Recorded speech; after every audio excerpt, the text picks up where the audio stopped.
Hello everyone.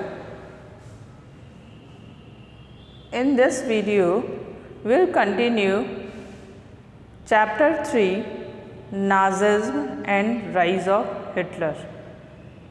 In previous topic, we read about Helmut's and guilt of Second World War of Hitler and Nazis. From this topic, we'll start chapter. The topic is birth of Weimar Republic.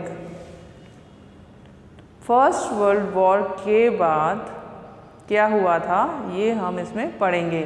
जैसे कि आप जानते हैं इन 20th century यानी कि 20th century के आसपास Germany एक पावरफुल नेशन के रूप में था, बहुत ही समृद्ध था और पावरफुल था। अब उसको अपनी नई से नई यानी टेरिटरीज़ को इंक्रीज़ करना था। वो ये चाहता था, अभी आपको ये ध्यान होगा या आप जानते होंगे कि कोई भी वॉर अगर होता है तो किसके लिए होता है, या तो रिसोर्सेज के लिए या फिर लैंड के लिए। यानी वो ज़्यादा से ज़्यादा रिसोर्स लेना चाहते हैं, नेचुरल रिसोर्स, अदरवाइज़ अपनी लैंड को, अपनी बाउंड्री को, नेशनल बाउंड्री को इंक्रीज़ करना चाहते हैं। तो जर्मनी पहले ही पावरफुल नेशन था और वो अपने जो नियर बाय एरियाज़ थे, नियर बाय कंट्रीज़ जो थी, उनको भी अपने कंट्रोल में लेना चाहता था। इन 1920 उसने अटैक किया सबसे पहले पोलैंड पे। उसने फर्स्ट वर्ल्ड वॉर जो अटैक किया वो जर्मनी की तरफ से ही हुआ था और अगेंस्ट किसके था, एलाइड पावर के। यानी उस वॉर में जिसने कंट्रीब्यूट किया था वो इंग्लैंड, फ्रांस एंड रशिया थे। तो उन्होंने भी रशिया के साथ पार्टिसिपेट किया, यानी उस वॉर जर्मनी ने किया और उन्होंने भी उस वॉर में उसके अगेंस्ट वॉर किया। वो भी यूरोप में बहुत स्ट्रेंथन यानी अच्छे शक्तिशाली राज्यों के रूप में जाने जाते थे और जर्मनी भी। दोनों की ही लड़ाई ज़बरदस्त हुई और उन्होंने सोचा कि हो सकता है इस छोटी लड़ाई में हमारी जीत हो जाए, लेकिन वास्तव में ऐसा हुआ नहीं। वास्तव में क्या हुआ, लड़ाई ने बहुत लंबा टाइम ले लिया, प्रॉब्लम्स क्रिएट होने लगी। All join the war enthusiastically hoping to gain from a quick victory. बहुत साहस के साथ सबने लड़ाई में हिस्सा किया, लेकिन वास्तव में ऐसा हुआ नहीं। War stretch long time, eventually draining Europe of all it's resource. और यहाँ तक कि जो यूरोप के रिसोर्स, अगर वॉर होगा तो उसमें इकोनॉमी तो इन्वेस्ट करनी ही होगी। कोई भी लड़ाई अगर होती है तो उसमें इकोनॉमी इन्वेस्ट करनी पड़ती है, यानी कि मनी इन्वेस्ट करना पड़ता है, जो उसके एक्सपेंडिचर होते हैं उसको फुलफ़िल करने के लिए। तो क्योंकि जर्मनी, फ्रांस और ये सारी उसमें लगी हुई थी, तो सभी की इकोनॉमी यानी कह सकते हैं होल यूरोप की इकोनॉमी डाउन हो गई, बहुत ही नहीं के बराबर हो गई, ख़त्म हो गई। By occupying France and Belgium, हाँ ये कह सकते हैं कि जर्मनी ने फ्रांस और बेल्जियम के कुछ हिस्सों पर अपना कंट्रोल कर लिया।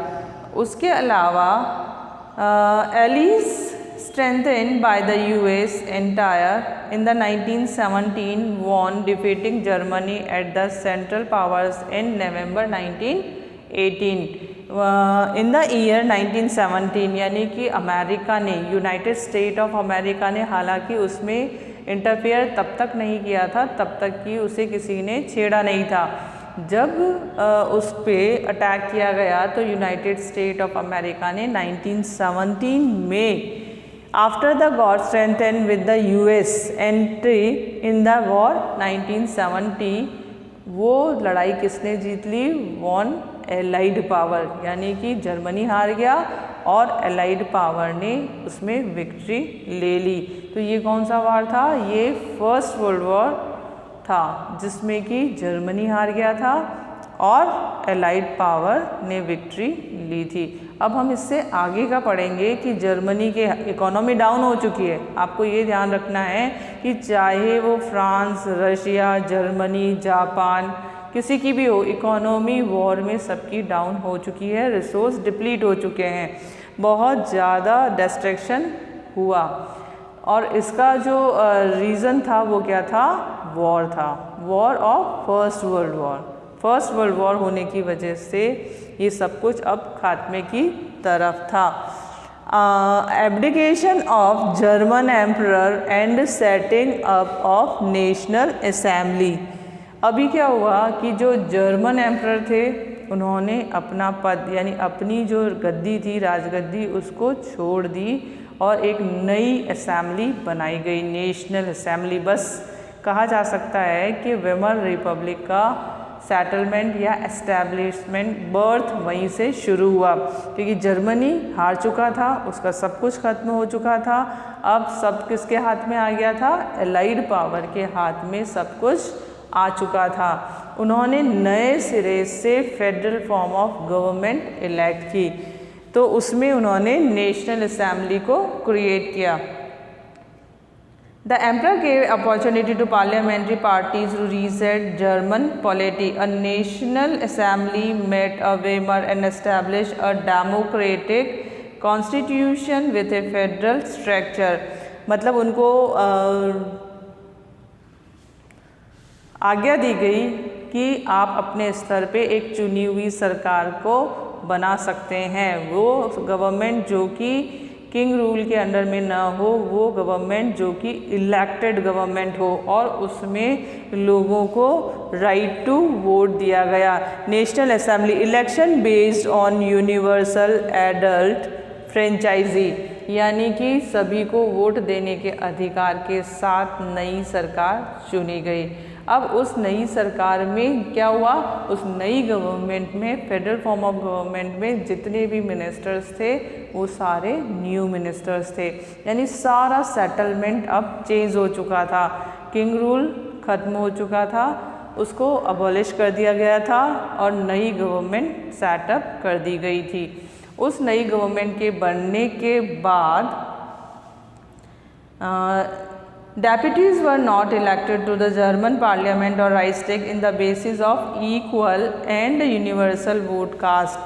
The republic, however, was not received well its own people, largely because of term it was forced to accept their Germans defeated in the end of first world war. जब election हुए तो वहाँ के लोगों ने उनका बहुत ज़्यादा सपोर्ट नहीं किया। उसका कारण क्या था कि जो वॉर हुआ था वो बहुत ही विनाशकारी था और हार भी जर्मनी की ही हुई थी। इसी वजह से वहाँ के लोगों ने इस इलेक्शन में सपोर्ट नहीं किया। कहा जा सकता है कि इलेक्शन बहुत ज़्यादा सक्सेसफुल नहीं हुए थे, लेकिन फिर भी वहाँ पे जो अभी प्रेजेंट पावर थी वो किसकी थी? एलाइड की थी, जर्मनी की नहीं थी। यानी जर्मनी के लोग उस रिपब्लिक से नाखुश थे, वो इसका दोषी मानते थे कि जो भी हुआ है वो इन लोगों की वजह से ही हुआ है। Treaty of Versailles blamed for the German humiliation by accepting German defeated and signing of Treaty of Versailles।